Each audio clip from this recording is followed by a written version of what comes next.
Italian Prime Minister Matteo Renzi has announced he'll resign after voters rejected his proposed reforms to Italy's constitution in a referendum just this past weekend, sending ripples through world markets.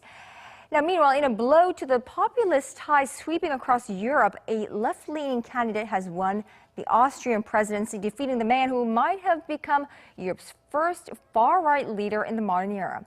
Our Jung-hee has the details.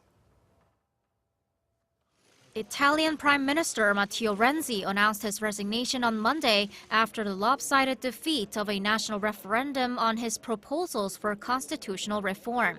The final results, just over 40% of the Italian nation agreed with the Prime Minister and almost 60% voted against the changes.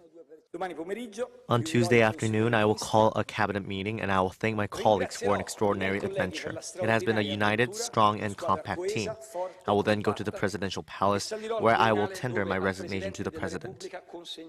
The constitutional reform was meant to enable the faster passage of laws by changing Italian parliament's perfectly bicameral system, where two chambers, the Senate of the Republic and the Chamber of Deputies, have exactly the same powers, often leading to political gridlock. The proposal would have shrunk the Senate from its current 315 members down to 100.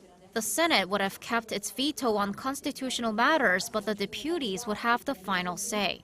But in the end, the public voted against the reform, so the two chambers will keep the current balance of power. But world markets swirled with the uncertainties ahead as Prime Minister Renzi announced his resignation. The euro fell by 1.3% against the US dollar, down to the lowest level since March 2015 and the biggest slide since Brexit. Stock markets in Asia closed lower on Monday as well, with Japan's benchmark Nikkei closing 0.8% lower, Korea's Kospi down 0.33%, and the Hang Seng slipping about 0.3%.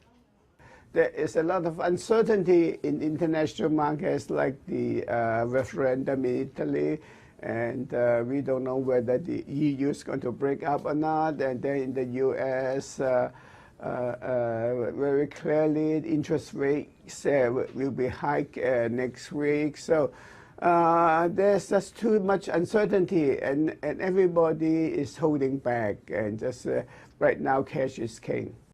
A wave of populist sentiment has been growing not just in Italy but across Europe in recent months. In Austria on Sunday, far-right candidate Norbert Hofer was defeated in the presidential election by the left-leaning Alexander van der Bellen by roughly 7%. The new president-elect, who strongly supports the EU and liberal migrant policies, will start his term late January. Jung-hee, Arirang News.